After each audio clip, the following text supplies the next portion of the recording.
Hi guys, welcome and welcome back to my channel. Thank you guys so much for coming back to another video. If it is your first video guys, please don't hesitate to hit that subscribe button. If you're a returning subscriber, thank you guys so much for coming back to another video. In today's video guys, I'm just gonna be having a conversation with you guys, sharing my experience of course, and giving you some tips that can help you transition to Canada. So if you're coming from an international country, this is the video for you. Moving to Canada can be a very stressful event. It can be a very overwhelming aspect of your life, and you want to make sure that you are prepared as best as possible, right? So if you like this content, guys, please don't hesitate to smash that like button. Leave a comment, let me know where you're watching from in the world, and also what interests you in moving to Canada. In today's video, guys, I'm going to be sharing what I think you should be doing in your first 90 days after moving to Canada that can help your transition to be more smoother, easier, and just definitely give you the best platform to succeed. All right.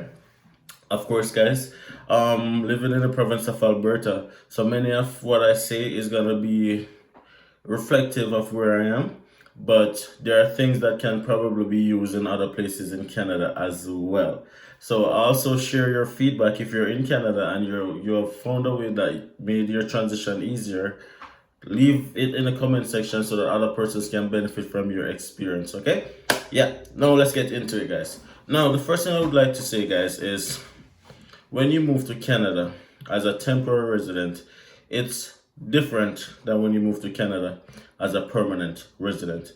Now, when you move to Canada as a temporary resident, and by that I mean as a student, as a temporary worker, as a whatever temporary route you took to come to Canada, you usually have one goal, and that goal is to become a permanent resident sometime in the future.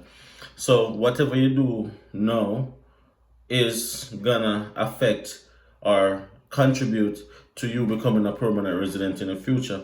So you have to bear that in mind. Now, when you come as a permanent resident, your only intention is really to become a citizen. So it's not as tedious for you to transition as somebody who come as a temporary resident.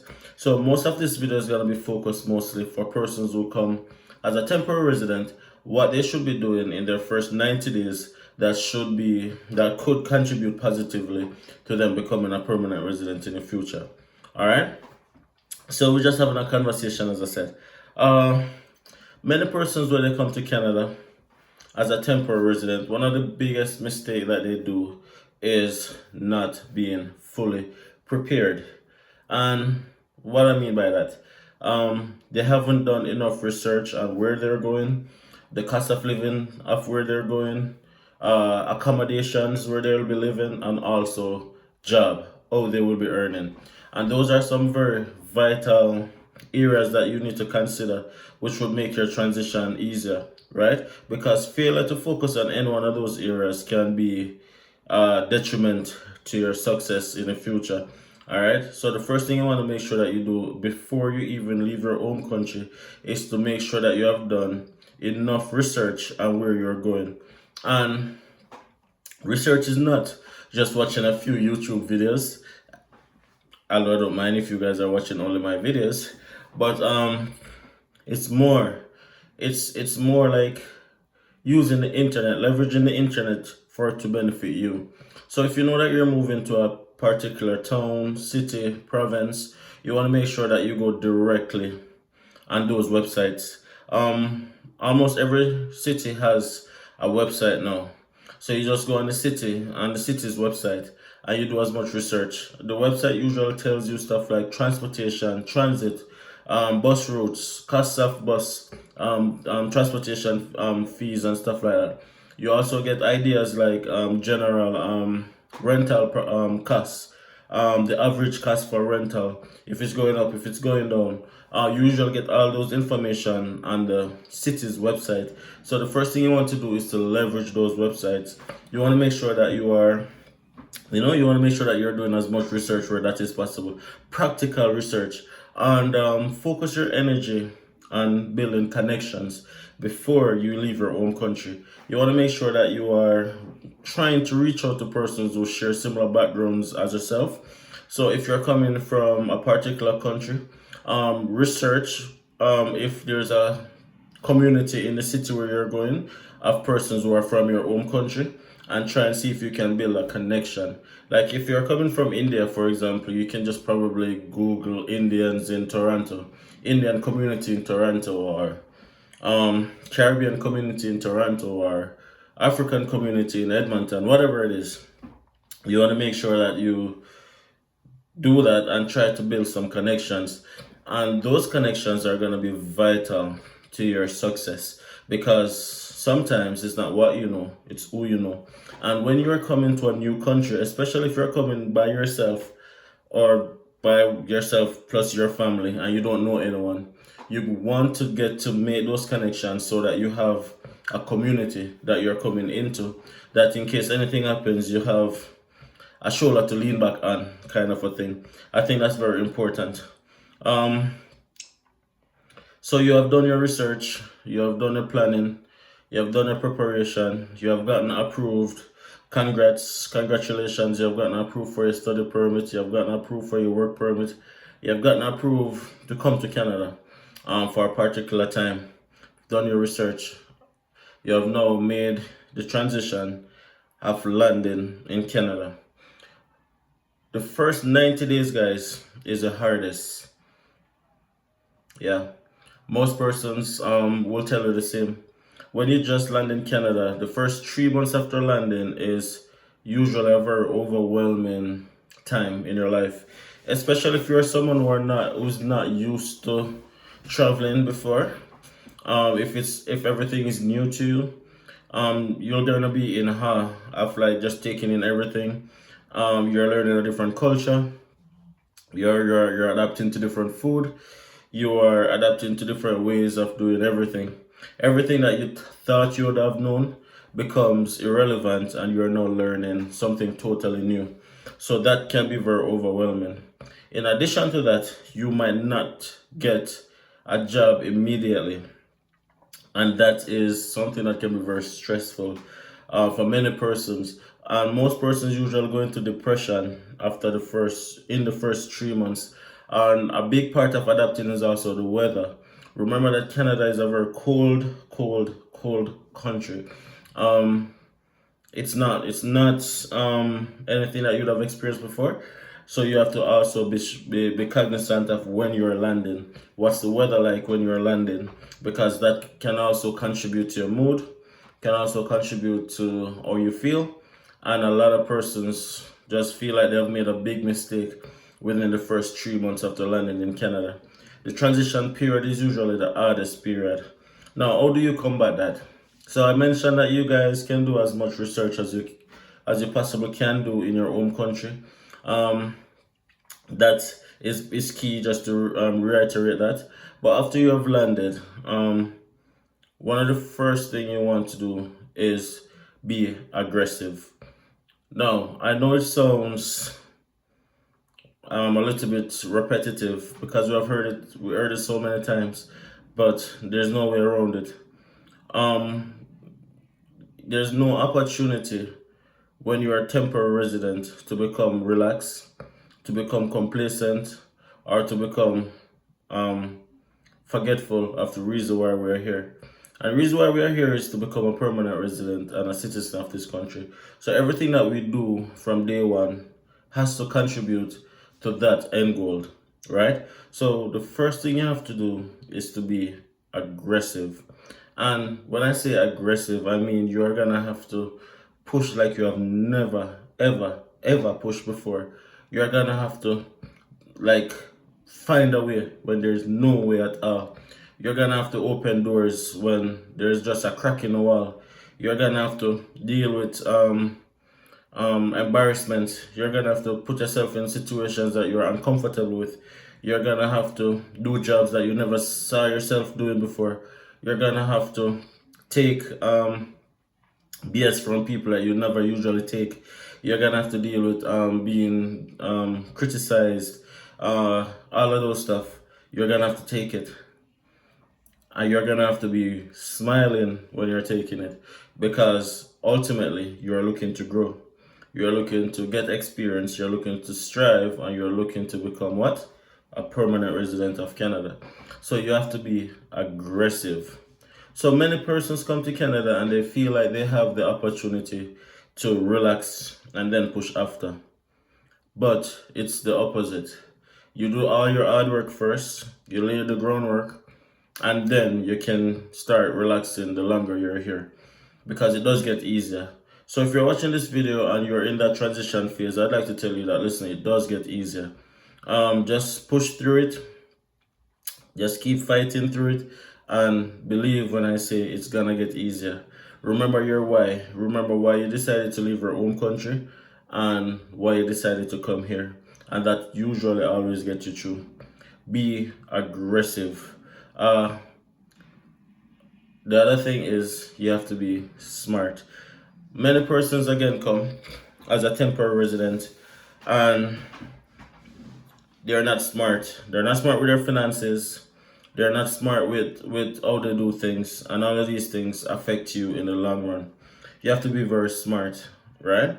So I always say, if you're an international student in Canada, or if you are on a temporary workers visa, which gives you a year or two, don't overcommit. And what I mean by don't overcommit is within the first 3 months, buy only what you need and not what you want. So if it means that if your bedroom just looks like, okay, then you have a bed and probably just a dresser or a closet or whatever, that's it. Don't overcommit. Don't start furnishing out your apartment as if you're there permanently. You wanna be smart in what you buy. You're gonna buy stuff only what you need and not what you have, not what you want. And I can't overemphasize that enough. And there's more than one reasons why I'd suggest you shouldn't do that. Because you're temporary, you are always gonna need money. Because to become a permanent resident, you're gonna need money. So one of the main things you want to do is to keep that money as long as possible, right? Even if you come with a lot of money, you want to keep that money as long as possible. You don't want to start getting into the habit of spending and spending and spending and spending, because it's gonna catch up on you eventually. You want to be smart with your spending. In terms of clothing, only buy what you need. Don't start getting excited and just start buying random stuff and not in the first 3 months. That's not why you're here. Lay the foundation that can contribute to your future success, that can make your PR journey a lot easier than most persons, right? You want to definitely take that into consideration, guys. Be smart, be very, very smart. And also, you have to be flexible. Now, anywhere the opportunity comes for you to become a permanent resident, you have to take it. So if it is that you are here, for example, and you overcommit to a particular city by spending a lot on furniture, like become invested, then your PR opportunities are only going to be within that particular city, within that particular province. But we all know that things are always changing with IRCC. So things may be a particular way today and it's not going to be the same tomorrow. So you have to be open and flexible to the fact that you might have to make a drastic change, a drastic move.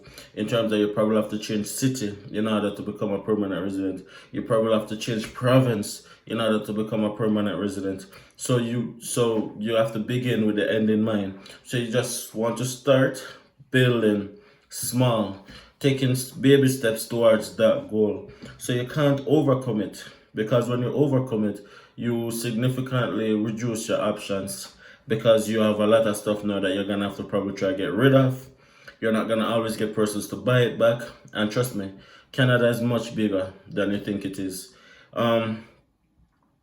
Before coming to Canada, we thought that, oh, you can just jump and move from city to city, but it's very big. It's not easy to move furniture across Canada. It's very expensive, and you might end up losing a lot of money. So bear that in mind. The other thing I would like to say within the first 90 days that you want to do is to build good relationships. Your character is everything in Canada. Build good relationships. Do everything the right way. Don't like just walk off at jobs, and don't create a negative impression of who you are, because it's gonna catch up on you in the future. You want to make sure that you are not burning in the bridge. You want to make sure that you are building good relationship within that 90 days. That first 90 days is vital, because you know what, the good thing is that Canada is a country that once you put in the work, you get the reward. So that's the thing. So you have to build smart relationship. All right. All of these things, guys, these are things that you know already. But putting it into practice is not as easy as it sounds, because it's very, very easy to become distracted. So I just want to reiterate some of the stuff, all right? Your first 90 days, guys, it's difficult. It's gonna be difficult, and many persons even give up. But once you push through, you're gonna make it, and it can work and it will work. Just do things the right way. You want to also make sure that you are understanding where you are. You are learning where you are. You're learning the culture. You're learning the habits. You're learning what to do and what not to do. So you can't just be in one spot. You have to be going around, asking questions, being inquisitive, being curious. Yeah, that's a habit that you have to develop. You have to start just taking responsibility to just move around the city, put yourself in different situations to understand, to learn, and to grow. Because that's one of the things that can definitely be positive in the future as you apply for a permanent resident. All right. So Canada is not the country for you to be laid back in your first 90 days. Being laid back might cause you to not get to where you want to get to in the future. So you want to be aggressive, smart, and build good relationships within the first 90 days. All right. You want to make sure that you understand the city inside out. Depending on where you are in Canada, getting a car is also important in the first 90 days. Now, there are some towns in Canada that are more remote than others. If you live in a big city, getting a car is not that important, because you have different means of transportation. Of course, you have train, you have Uber, you have taxis, you have buses, you have a lot of options. But if you live in a small town, which Canada has quite a few small towns, there's no train, there's no Uber, there's only buses, and buses stop run at a certain time. And also, taxi is very expensive. So getting a car is also very important within the first 90 days. If it is that you are in one of these remote communities, and you want to make sure that you are making smart decisions when it comes down to getting a car, you have to plan, because you're gonna need it, right? So you want to make sure that you are putting things in place of what you need, because what getting a car does is not luxury, it's a necessity. Having a car in a small town is a necessity. It gives you options, because many of the jobs ask that you are mobile, and many jobs ask that you have a driver's license. Even if it is that you are gonna just be working in an office, you're like, why do I need a driver's license to go and work in an office? But it's just so it is in most small towns. In most small towns, it requires for you to have a driver's license and a personal transportation before you even get the job. So that alone shows you the importance of having a car, of having a driver's license in small towns in Canada. So you want to make sure that even if you don't have a driver's license, you are putting things in place to get it. And within the first 90 days is when you assess all of those situations and you get all of those things started. You start working on the driving. If it is that you can't drive, you start working on it. If it is that you don't have much experience, you start being aggressive in looking at a job. As I said, you're gonna have to be so aggressive. Like, you're probably used to just sending out a few resumes online, emailing a few resumes here and there. That doesn't always work. Sometimes you're gonna have to go out there, you're gonna have to go into the businesses, and you're gonna be like, hey, here's my resume, are you guys hiring? And you're gonna probably have to do that a lot, depending on where you are in Canada. But you have to be aggressive. Aggressive. And that's for temporary resident.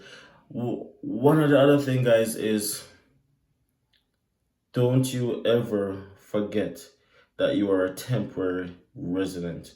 And you know what? That is important that I said that. It's very important that I say that, because many persons forget that point. Until you become a permanent resident of Canada, you can be shipped out at any minute. You can get an email and say, hey, this program is no longer continuing.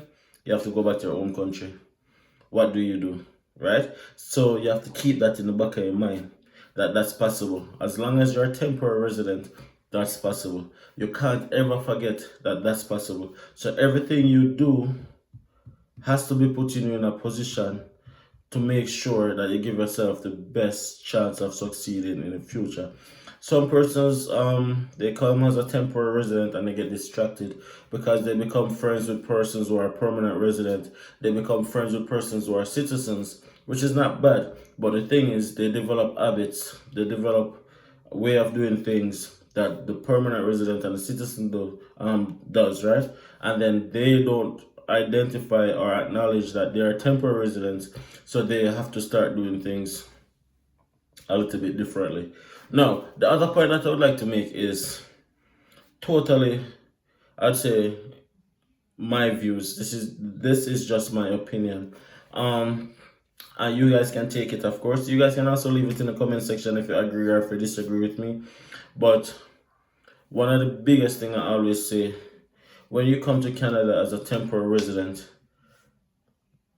for me, in my opinion, I think it's very important for you to not travel unless it's absolutely necessary. There's so many things that's happening in the world right now. For example, we're just coming out of a global pandemic, and that has caused traveling to be grossly affected. And as I said, IRCC is always changing, and things is always happening at the border, right? So you might be here as a temporary resident. You leave to go to another country, to go back home, to visit some friends, whatever, and then you are not let back into Canada. Happens a lot more than you guys even think. It happens a lot. So unless it's absolutely necessary for you to travel, I usually suggest don't leave Canada until you become permanent resident. And that is just my opinion. A lot of persons travel still. A lot of persons don't have any issues. But the possibility is there that you might have issue when you're coming back into Canada. Because when you're coming back, you're going to be vetted just as though you were vetted the very first time. So you have to keep that in mind and be conscious of that. So unless it's necessary, I usually say stay until you become permanent resident. That's just my opinion, and I would advise you guys to do the same. But of course, it's totally dependent on what you guys. Everybody's situation is different. Everybody's journey is different. That's just my opinion right there. I'd say plant your seed, water it, fertilize it, garnish it, watch it grow, start bearing fruits, then you can start eat the fruits. But don't start eating the fruits before you even plant the tree. Plant the tree first, water it, labor over it, work on it, create the environment for it to succeed. As long as it bears, it's gonna be fruitful and it's gonna bless you. So that's what I would suggest. Anyways, guys, thank you so much for watching this video to the end. If you like this video, please consider subscribing to my channel. Please share the video so other persons can see my content. Smash a like and leave a comment. Thank you guys so much. See you guys in the next video. Peace.